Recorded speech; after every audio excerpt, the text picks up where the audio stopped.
Lord Edmund, the Duke of Ravenwood, was known as the Ice Duke. He hadn't smiled in public since his wife died 5 years earlier. He attended balls only to scowl from the corner and leave early. The title was not given with cruelty, not entirely. London society, which delighted in nicknames the way children delight in pulling wings off insects, had bestowed it initially as a whisper, and then, as whispers do, it had hardened into fact. The Ice Duke. It was printed in gossip columns. It was murmured behind gloved hands at dinners. It was the first thing anyone said about him. "Have you met the Duke of Ravenwood?" "No?" "Well, they call him the Ice Duke, and you will understand why the moment you see his face." His face was handsome. That was the particular tragedy of it, that a face so well constructed, so symmetrically arranged, so blessed by the kind of masculine beauty that made women turn their heads and men adjust their postures, should be so entirely devoid of warmth. Edmund Cavendish, the seventh Duke of Ravenwood, had dark hair that was beginning to silver at the temples, a strong jaw, high cheekbones, and eyes the colour of a winter sky. Pale blue, almost grey, the kind of eyes that in a smiling face would have been striking, and in his frozen one were merely cold. He was tall. He moved through rooms with the contained, deliberate energy of a man who was aware of the space he occupied and wished to occupy less. He spoke rarely. He smiled never. He had not always been this way. Before the death of his wife, Lady Catherine, the former Catherine Ashworth, the daughter of the Earl of Pemberton, Edmund had been a different man, not warm exactly. The Cavendish line did not produce warm men. They produced capable men, intelligent men, men who managed vast estates and navigated political complexity with the steady competence of people who had been trained since birth to carry weight. But Edmund had been, within the constraints of his class and temperament, a man capable of joy. He had laughed at the theatre. He had danced at balls. He had held his wife's hand during evening walks in the Ravenwood Gardens and talked about the future with the easy confidence of a man who assumed the future would cooperate with his plans. Catherine had died, giving birth to their second daughter.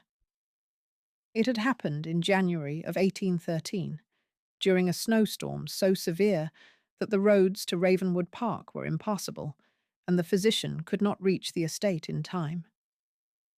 The local midwife had done her best. The birth itself was successful, the child healthy. But the bleeding that followed could not be stopped. Catherine had held her newborn daughter for 11 minutes. She had named her Rose. Then she had closed her eyes and released a breath that did not return, and Edmund, who had been standing beside the bed holding her other hand, had felt something inside him close. A door, a gate, a valve, with the permanent, irreversible finality of a mechanism that has been broken beyond repair. He had grieved. He had grieved in the private, total, structurally devastating way that men of his era grieved, without visible tears, without public collapse, without any of the dramatic gestures that society would have permitted and even expected. He had simply stopped. He had stopped smiling. He had stopped laughing. He had stopped attending events with anything other than the bare minimum presence that his title required. He had continued to manage the estate. He was, after all, a Cavendish, and Cavendishes managed things. But the management had become mechanical, performed by rote, the movements of a man going through motions that no longer had meaning. His daughters, Isabella, who was 7 when Catherine died, and Rose, who was 11 minutes old, were raised by a succession of nurses, nannies, and governesses who cycled through Ravenwood Park with the regularity of seasons. None lasted more than a year. Some were dismissed for incompetence. Some left because the house was too cold. Not physically. The fireplaces were enormous and well stocked, but emotionally, the kind of cold that seeps into a household when the person at its center has decided to stop generating warmth. The children felt it. Isabella, who had been old enough to remember her mother, carried the loss like a bruise that would not heal, visible in the particular quietness of her manner, the way she held herself at a slight distance from adults, the watchful, calculating expression that 7-year-olds should not possess, but that grief teaches them. Rose, who had never known Catherine, carried a different burden, the burden of being the reason. No one told her this. No one needed to. Children understand the mathematics of their own births, and Rose, who was bright and perceptive and achingly sensitive, had understood, by the age of 3, that her entry into the world had coincided with her mother's exit from it, and that the coincidence was not a coincidence at all. Edmund loved his daughters. He loved them with the fierce, inarticulate, utterly insufficient love of a man who did not know how to express the emotion and who feared, with a terror that lived deeper than thought, that expressing it would mean opening the door that had closed when Catherine died. If he let himself feel love, really feel it, in the full, vulnerable, exposed way that love demands, then he would also have to feel the grief. And the grief, he suspected, would destroy him. So he kept the door closed. He managed the estate. He attended his daughter's mealtimes with the punctual formality of a man fulfilling an obligation. He asked them about their studies and their health, and received their answers with the attentive blankness of a physician noting symptoms. He did not read to them. He did not play with them. He did not sit on the floor of the nursery and build things with blocks, or make voices for stuffed animals, or do any of the 1,000 small, ridiculous, sacred acts that constitute fatherhood, because those acts required the door to be open, and the door was closed. The Ice Duke. The name was accurate. It was also, in the way that accurate names often are, a tragedy. If you're new here, welcome to Jane Tells Stories, where the untold love stories of the Regency era come alive. If you love stories about women who changed everything with nothing but their honesty, subscribe and hit the bell so you never miss a story. Now let's continue. Miss Amelia Hart was a poor vicar's daughter working as a governess in his household. She had one rule with the Duke's 2 young daughters: never lie to them, even when the truth was painful. Amelia was 24 when she arrived at Ravenwood Park in the autumn of 1818. She came from a village in Somerset, a small, green, unremarkable place where her father, the Reverend Thomas Hart, had been the vicar for 30 years. Thomas Hart was a man of modest means and immodest learning. He had studied at Oxford before taking orders, and he had spent his career tending to a parish that needed sermons and a daughter who needed education. And he had provided both with the same steady, patient devotion. He had taught Amelia everything he knew, not just the subjects that a vicar's daughter was expected to learn: scripture, needlework, the management of a modest household, but the subjects he loved for their own sake. Latin and Greek, because the great texts deserved to be read in the languages they were written in. History, because understanding where humanity had been was the only reliable guide to where it was going. Natural science, because God's creation was too beautiful to be ignored and too complex to be taken for granted. And medicine, the practical, herbal, hands-on medicine of a country vicar who was often the only educated person within 10 miles and who had, by necessity, learned to set bones and treat fevers and deliver babies and do all the things that physicians in London charged fortunes for, and that Thomas Hart did for nothing, because his parishioners had nothing to give. Amelia had absorbed all of this. She had absorbed it the way a sponge absorbs water, completely, naturally, without effort. She had her father's patience. her father's curiosity, and her father's conviction that the truth, however uncomfortable, was always preferable to the alternative. This conviction was the foundation of everything she did. She told the truth to the butcher when his scales were wrong. She told the truth to the bishop when his sermon was dull. She told the truth to the children of the parish when they asked her where dead people went. And her answer, "I don't know, but I believe they are somewhere gentle," was so honest and so kind that the children, who could detect dishonesty the way dogs detect fear, trusted her completely. She had become a governess because her father's health was failing. The same lungs that had carried 30 years of sermons were now carrying the first signs of the consumption that would eventually take him. And the vicar's stipend, which had never been generous, was no longer sufficient to support them both. Amelia needed an income. A governess position was the most respectable option available to an educated woman without independent means. And Amelia, who was practical above all things, had applied to the agency in London and been assigned to Ravenwood Park. The agency had warned her. The Ravenwood position was difficult. The Duke was cold. The household was rigid. The children were challenging. Isabella withdrawn and watchful. Rose anxious and prone to nightmares.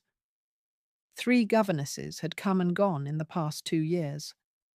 The salary was generous, but the conditions were, the agency representative said, with the carefully neutral expression of a person delivering bad news. Demanding. Amelia had taken the position because the salary would pay for her father's medicine, and because the agency representative's description of the children, withdrawn, anxious, challenging, had sounded to Amelia not like a warning, but like a diagnosis. She knew those symptoms. She had seen them in the children of her father's parish. Children who had lost parents, children who had been neglected, children who had learned to protect themselves from a world that had hurt them by becoming small and quiet and invisible. Those children did not need discipline or structure or the firm hand that previous governesses had presumably attempted. They needed honesty. They needed someone who would look at them and see not a problem to be managed, but a person to be known. She arrived at Ravenwood Park on a Tuesday in October. The house was enormous. A Palladian mansion set in 2,000 acres of Northamptonshire parkland, with the grand symmetry and the cold beauty of a building designed to impress rather than to welcome. The entrance hall was marble. The staircase was grand. The portraits on the walls depicted 7 generations of Cavendishes, all wearing the same expression of composed authority that suggested they had been born knowing their place in the world and had never questioned it. The housekeeper, a tall, angular woman named Mrs. Frost, whose name was unfortunate given the temperature of the household, showed Amelia to the nursery. The nursery was on the 3rd floor, distant from the Duke's private rooms, as if the children had been placed at the maximum possible remove from their father. It was a large room, well furnished, with toys and books and a window that looked out over the park. It was also, Amelia noticed immediately, cold. Not physically. The fire was lit and the room was warm, but emotionally. The toys were arranged with the precision of objects that were owned but not played with. The books were shelved with the neatness of books that were displayed but not read. The room had the quality of a stage set. Everything in its place, everything correct, everything untouched. Isabella was sitting in a chair by the window, reading. She was 12, tall for her age, thin, with her father's dark hair and her mother's brown eyes, and the particular stillness of a child who has learned that being quiet is safer than being noticed. She looked up when Amelia entered, and her expression, guarded, assessing, prepared for disappointment. told Amelia everything she needed to know about the three governesses who had preceded her. Rose was on the floor, drawing. She was 5, small, blonde, with the round face and the enormous eyes of a child who has not yet learned to hide what she is feeling. She was drawing a picture of a woman. The woman had dark hair and was standing beside a house that was much too large for her, and she was smiling, and Rose was pressing the crayon so hard against the paper that the paper was tearing. "That's our mother," Rose said, without looking up. "She's dead." "I know," Amelia said. "I'm sorry." Rose looked up. Her enormous eyes studied Amelia's face with the intensity of a child who has been lied to before and is checking for signs. "The last governess told us Mama was in heaven watching over us," Rose said. "Is that true?" And here was the moment that defined Amelia Hart, and that would, in the months that followed, define everything that happened in the Ravenwood household. She could lie. She could say what the previous governess had said, the comfortable, conventional, theologically sanctioned lie that parents were in heaven and that heaven was watching and that everything was fine. It was a good lie. It was a kind lie. It was the lie that most people in Amelia's position would have told. But Amelia had one rule. She had one rule with the Duke's 2 young daughters: never lie to them, even when the truth was painful. "I don't know if that's true," Amelia said. She knelt on the floor beside Rose, so that their eyes were level. Because Amelia believed that honesty required equality. You could not tell a child the truth while standing over them. "I believe that your mother loved you very much. I believe that love like that doesn't just disappear when a person dies. But I don't know exactly where she is or what she can see. No one does. Anyone who tells you they know for certain is either guessing or lying. And I don't guess. And I don't lie." Rose stared at her. Isabella, across the room, had lowered her book and was staring too. "But I can tell you what I think," Amelia continued. "I think your mother is the kind of person who would find a way to watch over you, even if the rules say she can't. I think she would be stubborn about it. I think she would stand at the nursery window and look in on you every night, whether heaven allows it or not. Because mothers are like that. They don't follow rules when it comes to their children." Rose considered this. Then she said, "Would she watch me sleep?" "Every night. She would count your breaths to make sure you were breathing. She would pull the blanket up if you kicked it off. And she would whisper things to you that you can't quite hear, but that make your dreams better." Rose smiled. It was a small smile. The first, Amelia suspected, that she had produced for a governess in some time. Isabella closed her book. She looked at Amelia with an expression that was no longer guarded. It was something else. Something cautious, but real. "You're different," Isabella said. "I hope so," Amelia said. One night the girls couldn't sleep, so Amelia told them a ghost story about their own mother watching over them from the nursery window. It was a November night, 3 weeks after Amelia's arrival. The wind was high, one of the great Northamptonshire winds that swept across the flat countryside with nothing to stop them, rattling the windows and making the old house groan in its bones.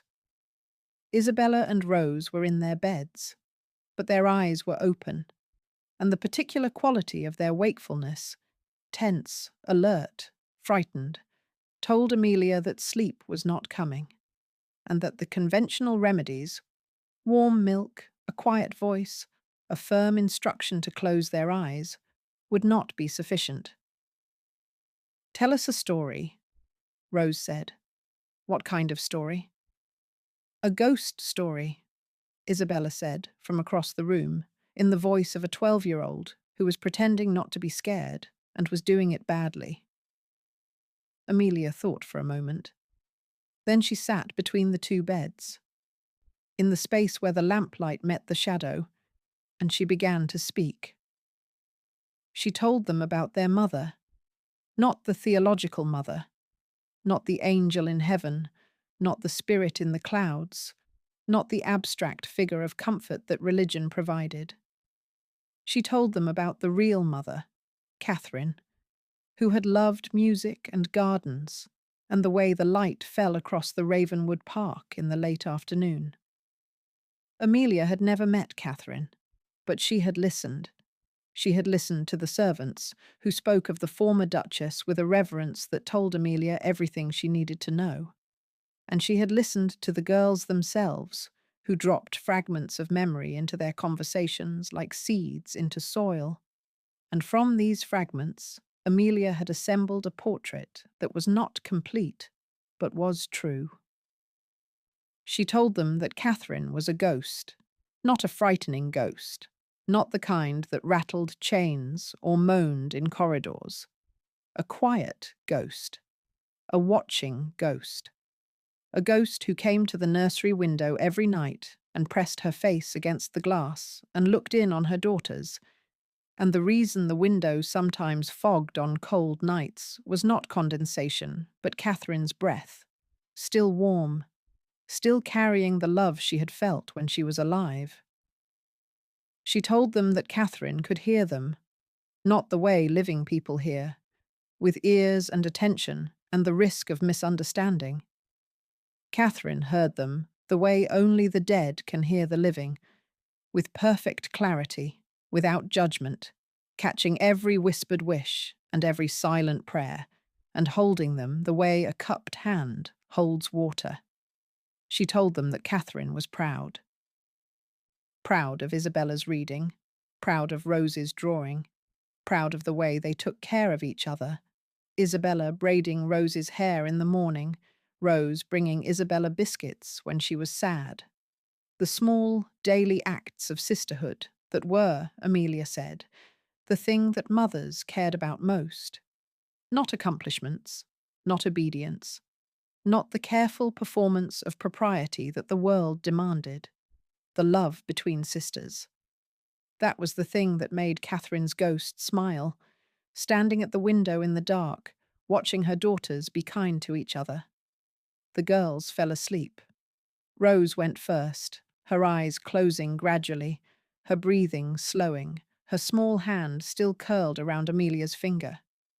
Isabella lasted longer, fighting sleep the way 12-year-olds fight everything, but eventually she too surrendered. Her book falling from her hand, her dark hair spread across the pillow. Amelia sat between the beds and listened to them breathe. She listened to the wind. She listened to the house, the creaks and groans of a building that was old and large and full of ghosts, some of them literal, and some of them the ghosts that living people carry. She did not know, until she heard the sound, that the Duke was standing in the doorway. The Duke overheard everything. He had come upstairs for a reason he could not have explained if asked. A restlessness that had driven him from his study, where he had been sitting with a glass of brandy, and the particular kind of silence that fills a room when the person in it has stopped expecting the silence to end. He had walked through the corridors of his own house with the aimless steps of a man who is not going anywhere, but cannot remain where he is, and his feet had carried him, without conscious direction, to the 3rd floor, to the nursery, to the door that he had not opened in months. He had heard Amelia's voice. He had heard the story. He had stood in the doorway and listened to this woman, this stranger, this governess, this vicar's daughter he had barely spoken to, describe his dead wife with a tenderness and a specificity that took his breath away. She had not known Catherine. She had never met her. And yet she had described her, the music, the gardens, the light on the park, with an accuracy that could only have come from listening, from paying attention, from the careful, patient, compassionate work of assembling a person from the fragments left behind. The door in Edmund's chest, the door that had been closed for 5 years, the door behind which the love and the grief lived in equal measure, rattled. It did not open, but it rattled. Instead of firing her, he asked her to tell him the same story. Amelia looked up. She saw the Duke in the doorway, tall, rigid, his face the frozen mask she had learned to expect. And she saw something she had not seen before. A crack. The smallest possible fracture in the ice, visible only because she was looking for it, because Amelia always looked for cracks. Cracks were where the light got in. Cracks were where honesty lived. "Your Grace," she said quietly. "The story," he said. His voice was rough, not with anger, with something else. "About Catherine. At the window.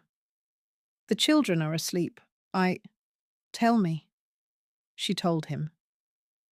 She sat on the nursery floor between the beds of his sleeping daughters, and she told the Duke of Ravenwood the ghost story about his dead wife, and he stood in the doorway and listened, and the crack in the ice widened, and neither of them said anything about it, because some things are too fragile to be named.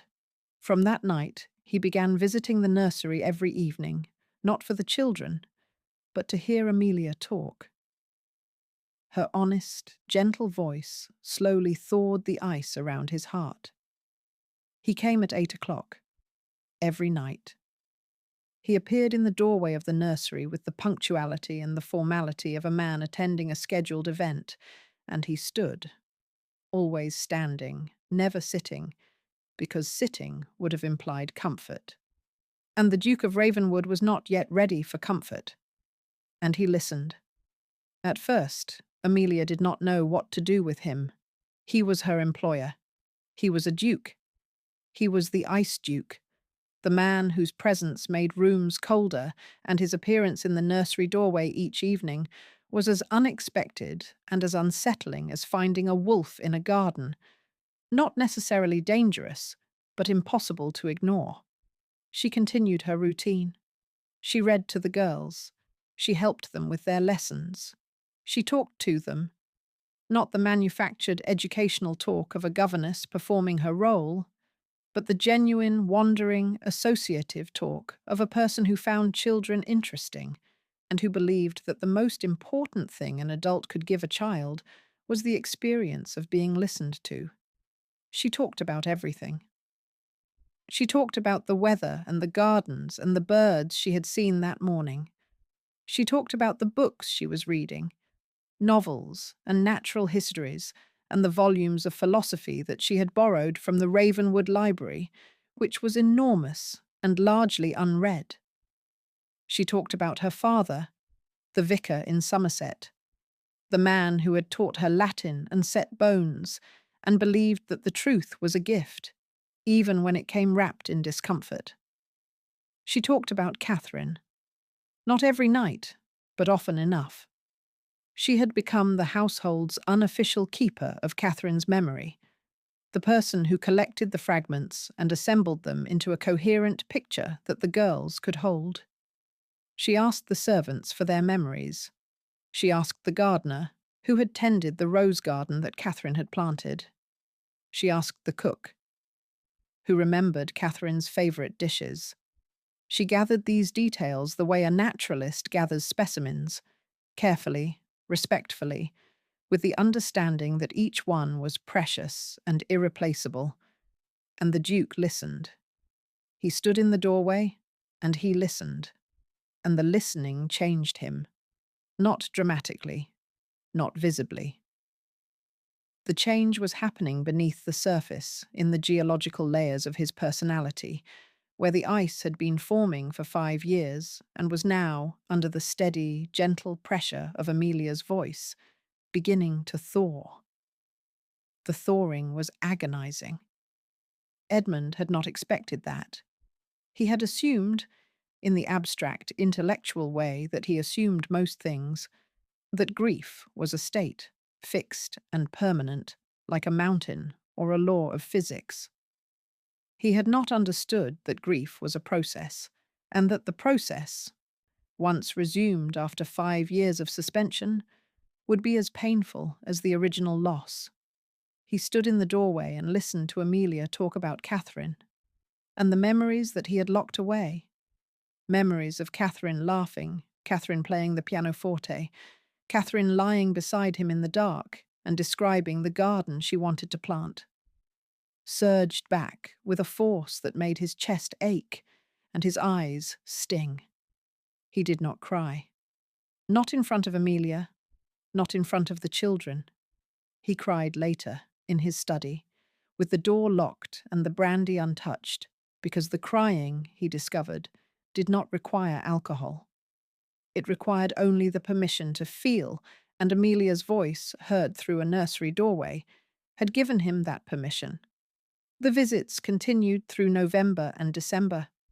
The girls, who had noticed their father's nightly appearances with the sharp observation that children bring to any change in their environment, began to perform for him, not consciously, not deliberately, but in the instinctive way that children perform for absent parents, becoming louder, funnier, more themselves, in the hope that the increased display might attract the attention they craved.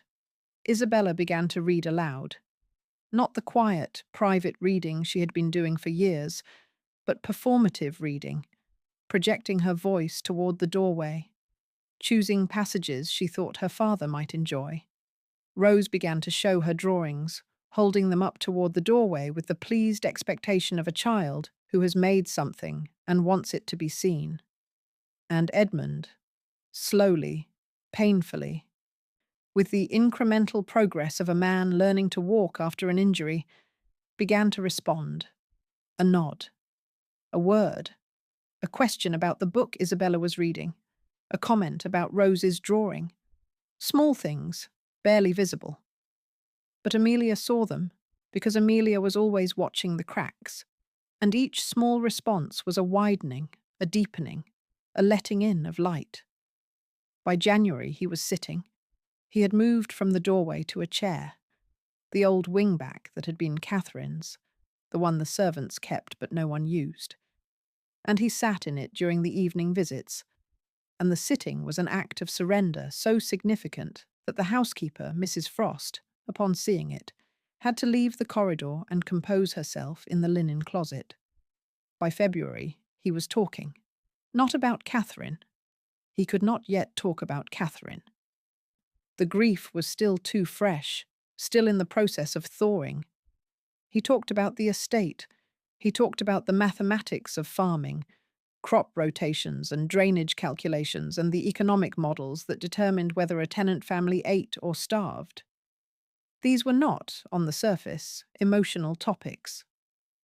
But Amelia understood that Edmund was doing what many men of his era did when they wanted to be vulnerable, but did not have the vocabulary. He was expressing himself through work. The estate was his language. The numbers were his words. And when he talked about the drainage on the south field, what he was really saying was, I am here. I am trying. I do not know how to do this. Amelia listened. She asked questions. She engaged with the mathematics. She had her father's facility with numbers. And she followed the crop calculations with a precision that surprised Edmund and delighted him in equal measure. She treated his estate talk as what it was, not boring, not technical, but the offering of a man who was opening a door he had kept closed for 5 years and was using the only key he had. By March, the children had stopped performing. They had stopped because they no longer needed to. Their father was there, not just physically, but emotionally, not just standing in the doorway, but sitting in the chair, talking, listening, present. Isabella read to him. Rose showed him her drawings. He looked at the drawings and said, "That one is very good." And Rose's face, when she heard those words, was the face of a child who has been waiting for something her entire life and has finally received it. By April, Edmund asked Amelia to walk with him in the gardens. It was a Tuesday evening, after the nursery visit. The girls were asleep. The house was quiet. Edmund was standing in the corridor outside the nursery, and Amelia was closing the door, and they were alone, and the aloneness, which had been a feature of their evenings for months, but had always been buffered by the presence of the children, was suddenly, unmistakably, itself. "Miss Hart," he said, "would you walk with me?" She looked at him. The corridor was dim, a single candle in a wall sconce, the flame flickering in the draught from the window. In the dim light, his face was softer than she had ever seen it. Not soft. The Duke of Ravenwood's face was not built for softness, but less rigid, less guarded. The ice was not gone, but it was thinner, and through it she could see the contours of the man beneath. "It would not be proper, Your Grace." "No, it would not. The servants will talk." "The servants already talk." "And you don't mind?" He looked at her with those pale blue eyes, and the look he gave her was the most honest thing she had ever received from him. More honest than the estate calculations, more honest than the nightly visits, more honest than the tears he did not know she knew about. "I mind very much," he said. "I mind that the world makes it improper for me to walk in my own garden with the woman who brought my daughters back to life. I mind that the rules I was raised to obey are designed to prevent exactly the kind of connection that you have given me. I mind all of it, Miss Hart. But I mind the alternative more." "What is the alternative?" "Going back inside. Sitting in my study, closing the door." They walked. They walked through the Ravenwood gardens in the April twilight, past the rose beds that Catherine had planted and that the gardener had maintained with the devoted persistence of a man tending a memorial. They walked and they talked, not about the estate, not about the children, but about themselves. Edmund told her about Cambridge, where he had studied before the title claimed him. Amelia told him about Somerset, about her father, about the small stone church where she had grown up, believing that the truth was the most important thing a person could offer another person. He told her about Catherine, for the first time. Not the ghost story Catherine, not the memory Catherine, but the real Catherine, the woman he had loved and married and lost, the woman whose death had frozen him, the woman whose ghost story, told by a governess in a nursery, had begun to thaw him. He wept. In the garden, in the dark, with the roses around him and the stars above him and this woman beside him. He wept for the first time in 5 years, and the weeping was terrible and necessary, like the breaking of a fever. And Amelia stood beside him and did not touch him, because she understood that what he needed was not comfort, but witness.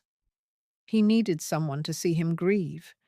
He needed the grief to be real, to be acknowledged, to exist outside the locked study and the silent house. She witnessed him. She stood in the garden and she watched him weep, and she did not look away. And when it was over, when the tears had run their course and his breathing had steadied and the night had gone quiet again, she said, "Thank you for trusting me with that." He looked at her. In the dark, with tears still wet on his face, the Ice Duke looked at the vicar's daughter, and the door in his chest opened all the way. When society learned the Duke was courting his governess, they called it a disgrace. The courtship was not sudden.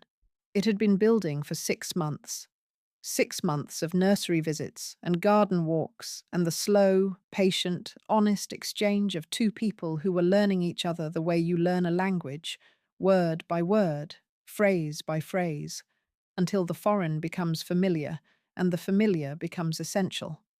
Edmund proposed on a June evening in the rose garden. He did not kneel. He stood because he wanted to look Amelia in the eye when he asked.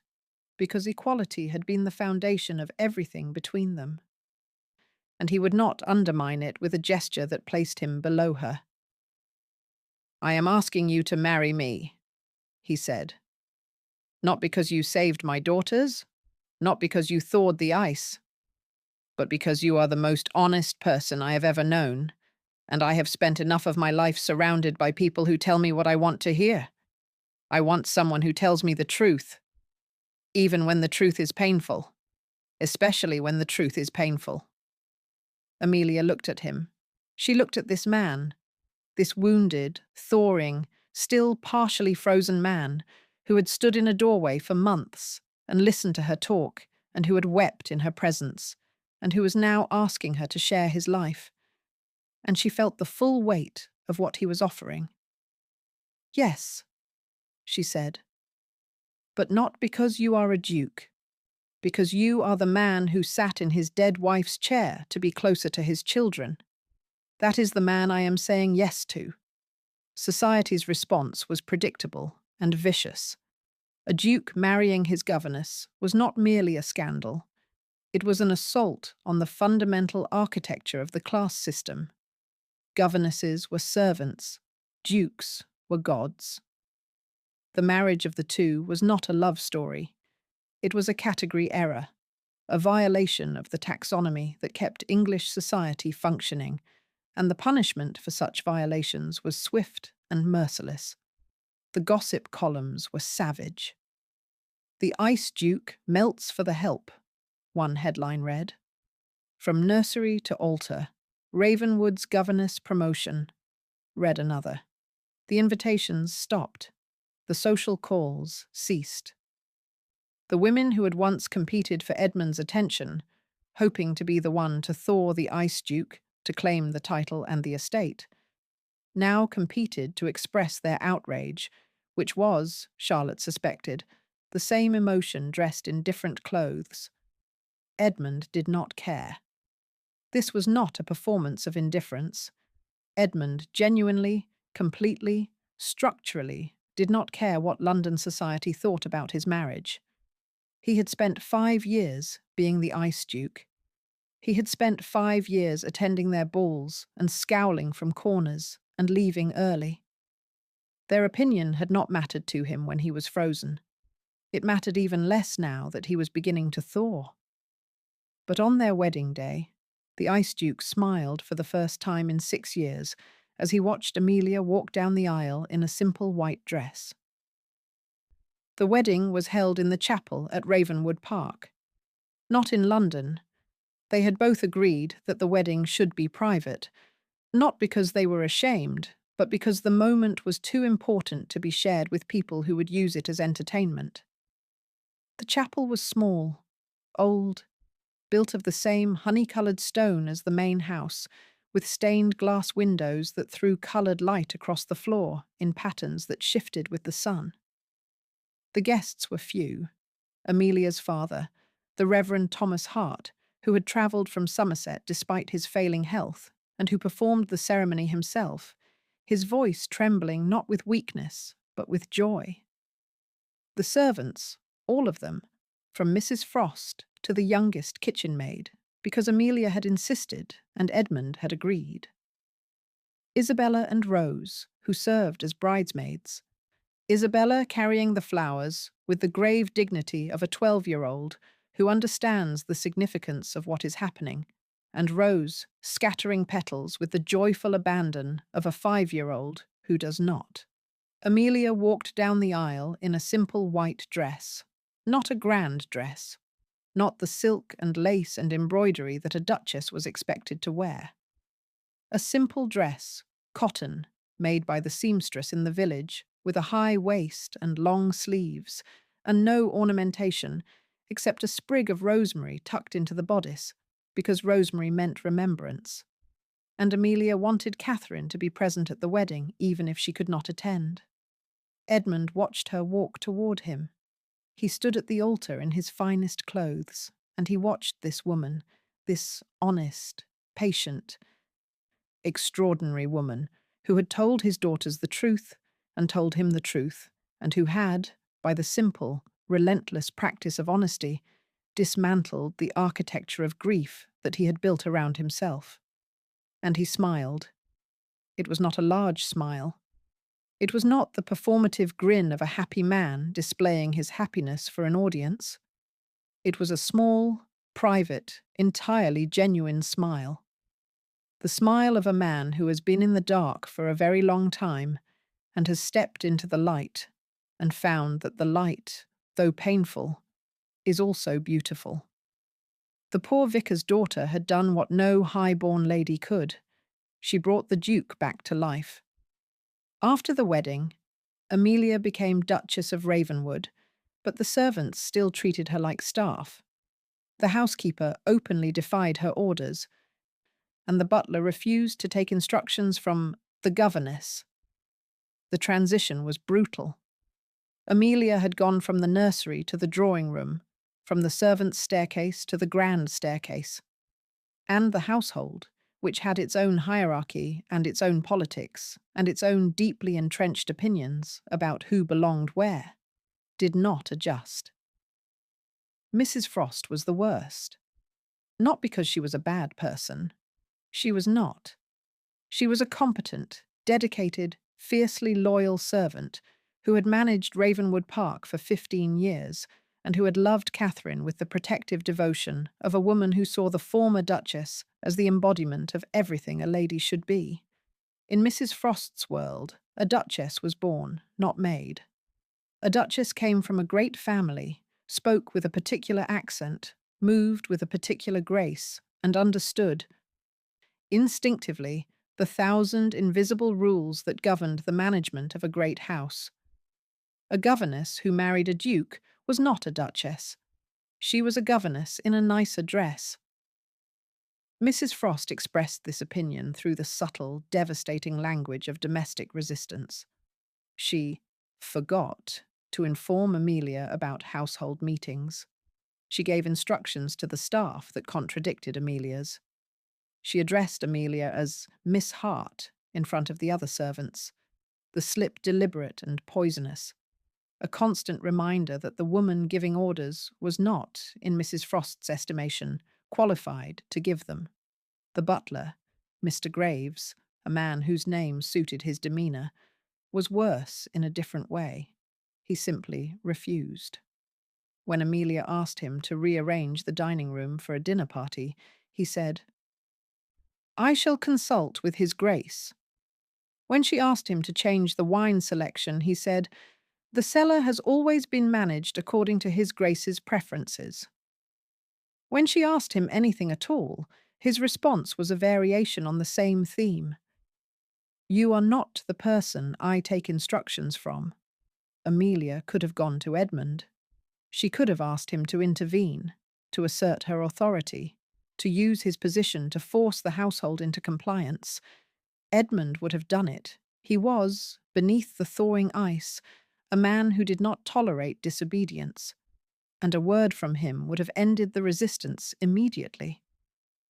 But Amelia did not go to Edmund, because authority imposed from above is not authority at all. It is enforcement. And enforcement, Amelia had learned from her father, creates obedience, but not respect. And obedience without respect is a structure that collapses the moment the enforcer looks away. Instead of fighting them, Amelia did something clever. She invited every servant to the great hall and told them a simple truth. She stood at the front of the great hall, the enormous, formal room where the Cavendish family had received guests and delivered pronouncements for 2 centuries.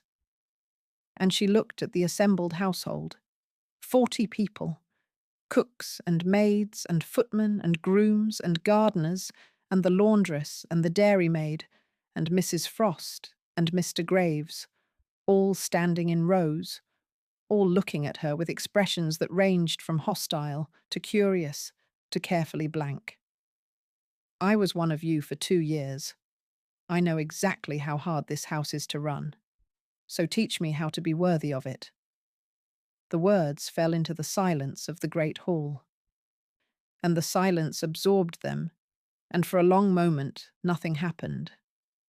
The servants looked at her. They looked at each other.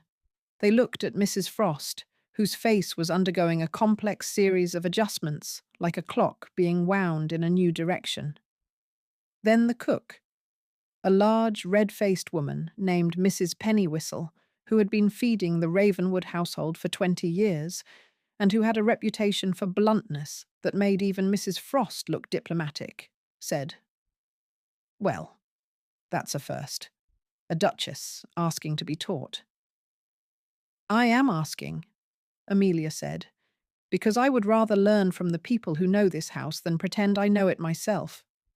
I can quote you Latin and Greek. I can set a broken bone. I can tell you the names of every wildflower in Somerset. But I cannot run this household without your help. And I will not pretend otherwise." That single speech changed everything. It changed everything because it was true, and the servants, who had spent their lives in service to people who assumed competence was a birthright rather than a skill, recognized the truth the way they recognized quality in linen or freshness in bread. It was unmistakable. This woman was not performing humility. She was not deploying a strategy.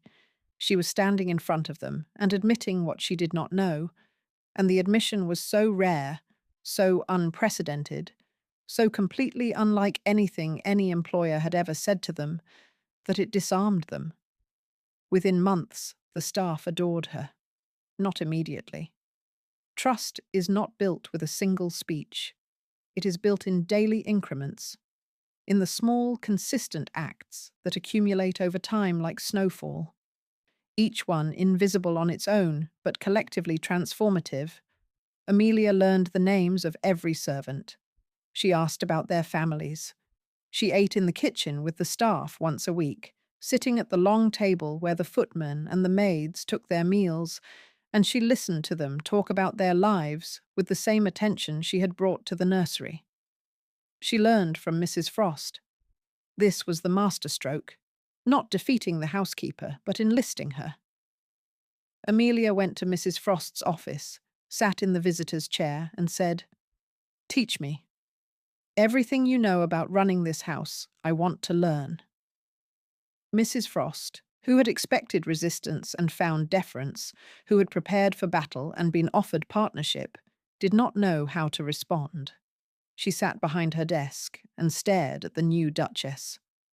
And something shifted in her angular, severe face. A softening, a recalibration, the slow recognition that this woman, this governess, this vicar's daughter, might be worthy of respect after all. The housekeeper even asked Amelia to teach her how to read so she could study household ledgers herself.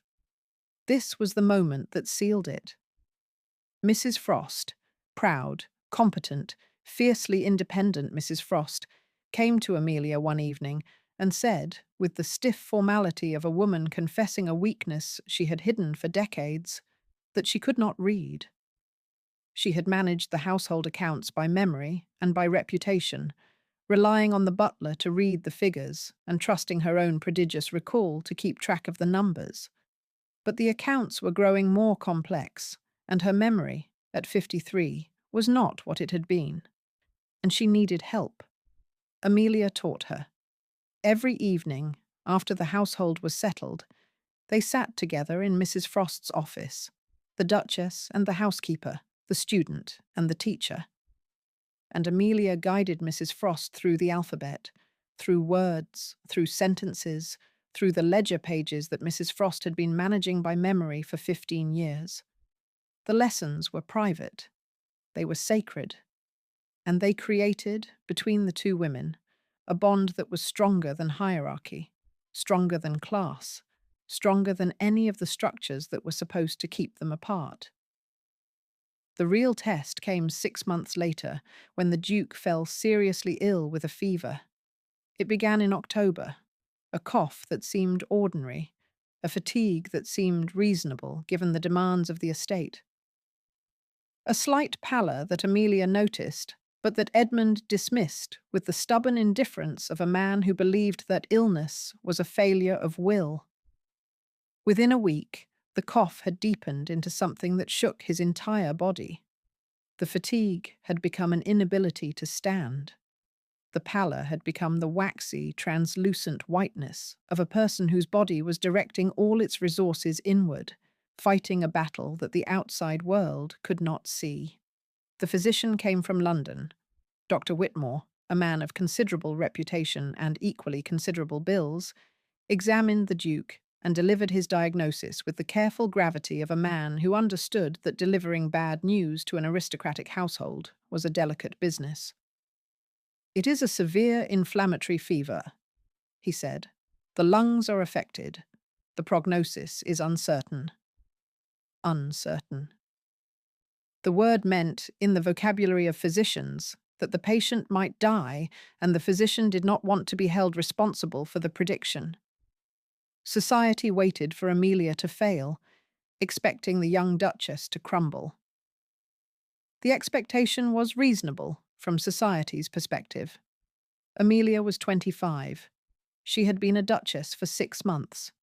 She had no medical training, or so society assumed, not knowing about the vicar in Somerset who had set bones and treated fevers and taught his daughter everything he knew.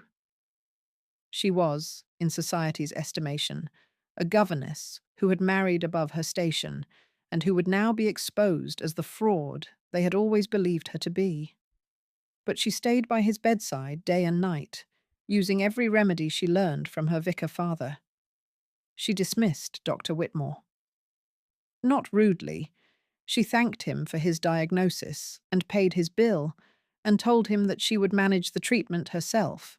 And Dr. Whitmore, who was accustomed to aristocratic wives deferring to his authority, looked at this young woman with her rolled-up sleeves and her basin of cool water and her expression of absolute, unbending determination, and he left without argument, because there are moments when even the most confident physician recognizes that he is in the presence of someone who will not be moved.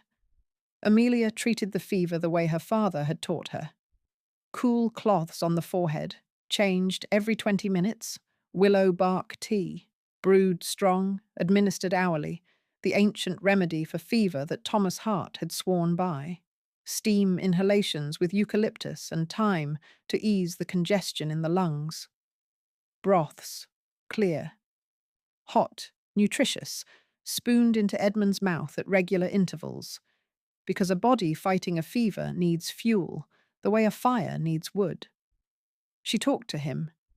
This was the part that Dr. Whitmore would not have prescribed, because Dr. Whitmore did not believe in the therapeutic power of conversation. But Amelia did. She sat beside Edmund's bed, and she talked. About the children, about the estate, about the rose garden, about the weather, about the book she was reading.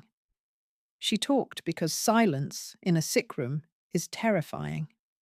Silence allows the patient to listen to his own breathing, and a man with inflamed lungs should not be listening to his breathing, because the sound of it, wet, laboured, insufficient, is the sound of his body failing, and fear accelerates failure. She talked about Catherine. She told Edmund the stories she had told the girls, the ghost at the nursery window, the mother who counted breaths, the love that survived death. She told him because she wanted Catherine to be in the room, not as a rival, not as a ghost, as an ally, as the woman who had loved this man before Amelia had, and who, Amelia believed, would want him to survive. The fever lasted 9 days. 9 days of cool cloths and willow bark and steam and broth and conversation, and the relentless, exhausting, around-the-clock vigilance of a woman who refused to lose the man she had only just found. On the 9th night, the fever broke. When the Duke finally opened his eyes, the first thing he saw was Amelia asleep in the chair beside him, still holding his hand. She had fallen asleep sometime around dawn. Her head was tilted to the side, her dark hair loose around her shoulders, her face pale with exhaustion, but peaceful in the particular way that a face is peaceful when the body has been running on willpower alone, and has finally, reluctantly, surrendered to sleep. Her hand was still wrapped around his, her small, capable hand, the hand that had changed cloths and brewed tea and spooned broth and held his through 9 days of fever, still holding on even in sleep. Edmund looked at her. He looked at her with the clarity that fever leaves behind, the strange, washed-clean perception that comes when the body has been burning and the burning has stopped, and the world, seen through fever-cleared eyes, is more vivid and more real than it has been in years. He later told her that was the moment he realized she hadn't just brought him back to life. She had become his life. When their first child was born, the entire county gathered outside the estate to celebrate. It was the spring of 1820. Amelia was 26. The pregnancy had been healthy. Amelia, who had inherited her father's practical approach to medicine, had managed her own care with the brisk efficiency of a woman who trusted her body and her knowledge in equal measure. She had walked daily. She had eaten well. She had continued to manage the household, to teach Mrs. Frost her letters, to read to the girls in the nursery every evening, with Edmund now permanently installed in Catherine's chair, a presence so regular and so warm that the nursery had become the emotional centre of the house. The county had been watching. Ravenwood Park was the largest estate in the region, and the birth of an heir, or any child, to the Duke and Duchess was an event of communal significance. Tenants, villagers, tradespeople, the farmers who worked the Ravenwood land, and the merchants who supplied the Ravenwood kitchens, all of them had a stake in the continuation of the family that employed them, housed them, and constituted the economic engine of the district. They gathered on the lawn, hundreds of them, in the spring evening, with lanterns and baskets of food, and the particular festive energy that English country people bring to events that combine social significance with the excuse to stand outdoors and drink. The estate staff distributed ale and meat pies. Children played on the grass. The atmosphere was celebratory, hopeful, suffused with the communal goodwill that comes when a household that has been sad for a very long time appears to be, at last, happy. But tragedy struck the same night. The labour was premature. Amelia had expected another month. The child had other plans, arriving early, arriving fast, arriving with the urgent, insistent impatience of a creature that has decided the time is now, regardless of what the calendar says. The baby, a girl they named Eleanor, was born too early and too small. She was born in the early hours of the morning, when the celebrations on the lawn had died down to a few lingering lanterns and the county had gone home to sleep. She weighed barely 4 pounds. She was tiny, absurdly, heartbreakingly tiny, with skin so thin you could see the blood vessels beneath it, and hands so small they could not close around Amelia's finger. The doctor said she wouldn't survive till morning. Dr. Whitmore had returned, summoned from London with the urgency that the birth of a ducal heir commanded. He examined the infant with the practiced, clinical attention of a man who had seen many premature births and knew, from experience, what the outcome usually was. He measured her weight. He listened to her breathing. Shallow, rapid, irregular, the breathing of lungs that were not yet ready to breathe. He checked her colour. Bluish at the extremities, the telltale sign of insufficient oxygen. He told Edmund and Amelia, with the grave, carefully managed compassion of a physician delivering terminal news, that the child was too small and too early, and that they should prepare themselves. Amelia refused to accept it. She heard Dr. Whitmore's words. She understood them. She knew, from her father's teaching, from her own experience with premature births in Somerset, that the doctor was probably right. The odds were terrible.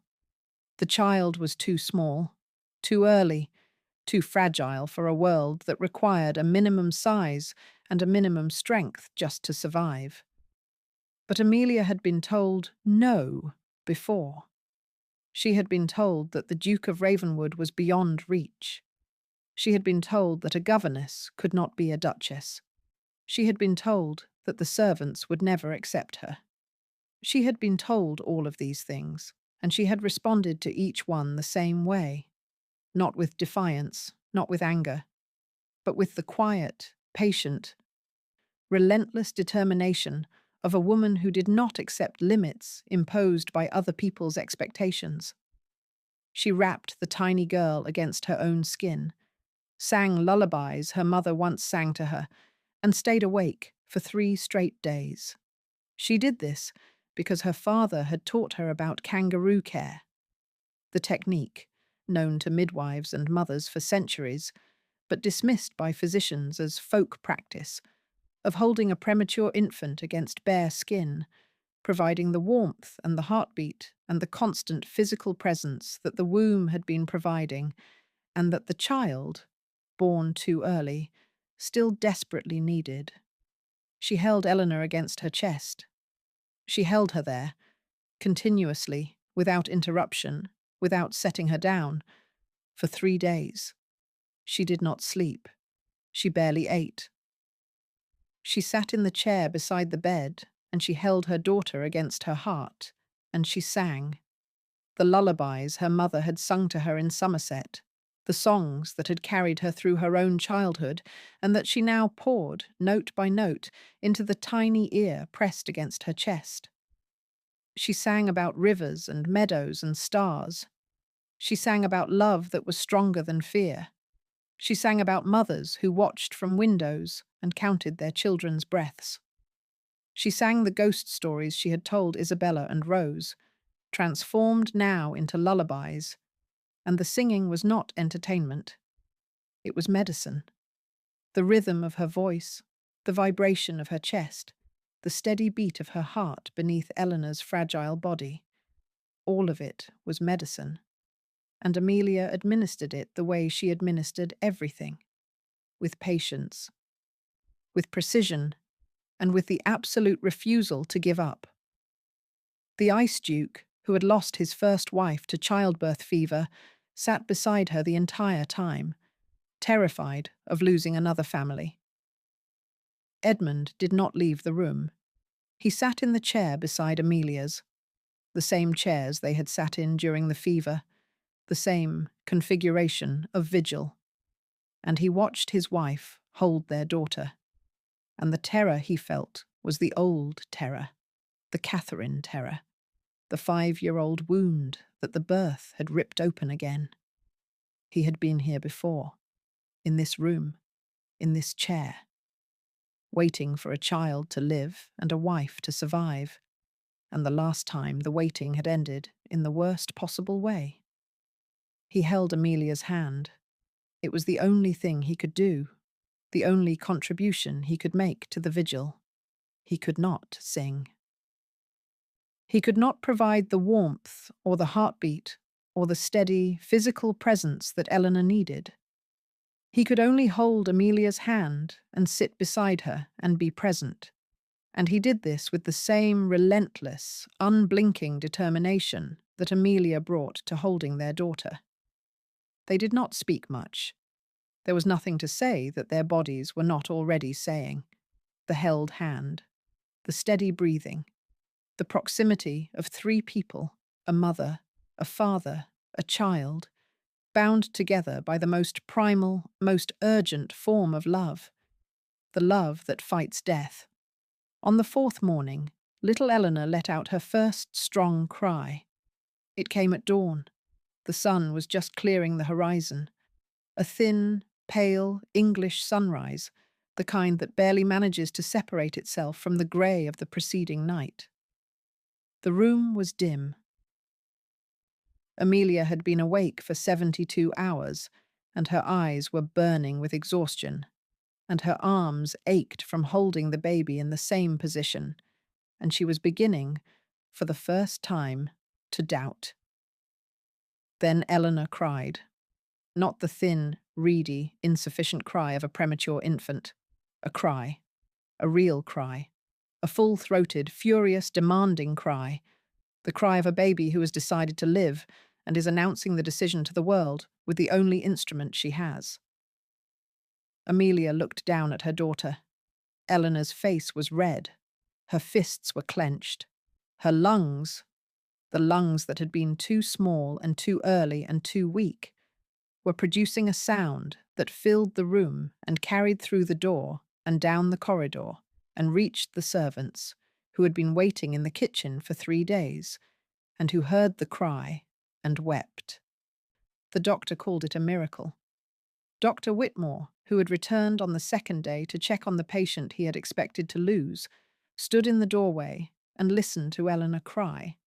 And his face, the careful, composed, professionally managed face of a physician who prided himself on never showing surprise, betrayed him. He was surprised. He was, if Amelia was reading him correctly, awed. "How?" he asked. "Warmth," Amelia said. "Heartbeat. Singing. Stubbornness. That is not medical science. No, it's love, which in my experience works just as well." From that day, the villagers began calling Amelia the Duchess who cheats death. The name spread. It spread from the tenants to the tradespeople to the neighbouring estates to the county at large, carried by the same currents of gossip that had once carried the scandal of the governess who married a duke. But this gossip was different. This gossip was admiration. This gossip was the recognition that the woman they had doubted, the vicar's daughter, the governess, the nobody who had married above her station, had done something that all the money and all the titles and all the high-born ladies in England could not have done. She had held her daughter against her heart for 3 days and refused to let go. And death, which had been waiting in the room with the patience of an old friend, had looked at her and decided to come back another day. As Eleanor grew, she inherited her mother's honesty and her father's quiet strength. She grew the way children grow when they are loved, quickly, confidently, with the particular radiance of a child who has never doubted that she is wanted. She had Amelia's dark hair and Edmund's pale blue eyes and a combination of her parents' temperaments that produced, depending on the day, either a diplomat or a hurricane. She was honest, devastatingly, uncomfortably, magnificently honest. The honesty of a child who has been raised by a woman who never lied to her, even when the truth was painful. She told the cook that the soup was too salty. She told the gardener that the roses needed pruning. She told the visiting bishop that his sermon was a bit long, a statement that Edmund, who had been thinking the same thing, had to leave the room to keep from laughing at. She was strong, not loud, not aggressive, not the performative strength that society valued in boys and punished in girls. Quiet strength.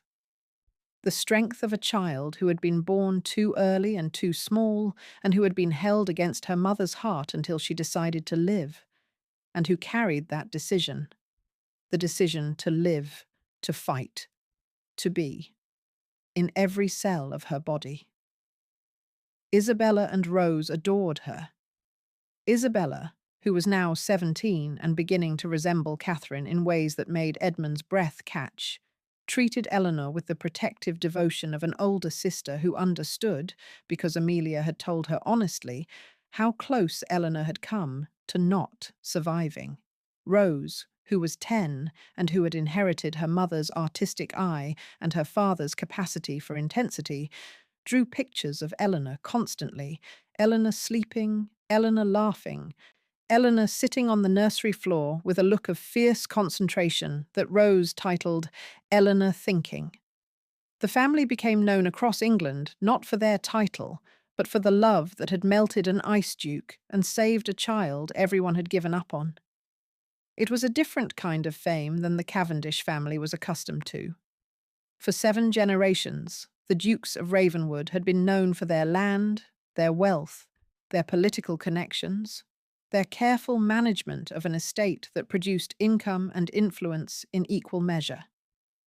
They had been known, in short, for what they owned. Edmund and Amelia were known for what they had survived, for the grief that had frozen a man and the honesty that had thawed him, for the governess who had told ghost stories and the duke who had listened, for the baby who had been born too small and the mother who had refused to let her go. They were known for love, not the dramatic, operatic love of novels and ballads, not the love that involved sword fights and kidnappings and dramatic declarations on rain-soaked moors.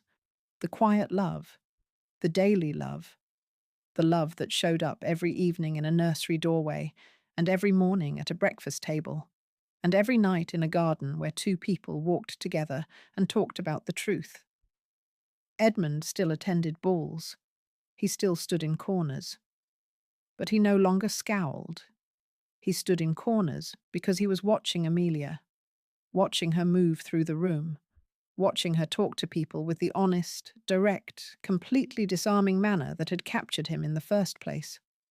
He watched her the way he had watched her from the nursery doorway, with the attention of a man who has discovered that the most interesting thing in the world is the person standing beside him. He smiled now. Not often. The Ice Duke's face had been frozen for 5 years, and the thawing had left it capable of warmth, but not of exuberance. His smile was small. It was private. It appeared at specific moments, when Amelia said something honest, when Eleanor laughed, when Isabella read aloud, when Rose showed him a drawing. The smile was not a performance. It was a reflex. The involuntary response of a man whose door was open and who had decided, after 5 years of closure, to leave it that way. Amelia saw the smile every time. She saw it, and she received it, and she did not comment on it. Because some gifts are diminished by acknowledgement. The smile was not for her. It was not for the children. It was for the world. The Ice Duke's quiet declaration that the ice was gone, and the man was back, and the life that had been suspended for 5 years was, finally, fully resumed. And the vicar's daughter, the governess, the duchess, the woman who cheats death, stood beside him and told the truth, as she always had, as she always would, because the truth was the only thing she had ever had to offer, and it had turned out to be the only thing he had ever needed. If this story stayed with you, subscribe to Jane Tells Stories and hit the bell. A new, untold Regency love story arrives every week. Tell me in the comments, which moment reached you the most? The ghost story at the nursery window? The speech to the servants? Or 3 days holding a tiny girl against her heart, refusing to let go? Until next time. This has been Jane Tells Stories.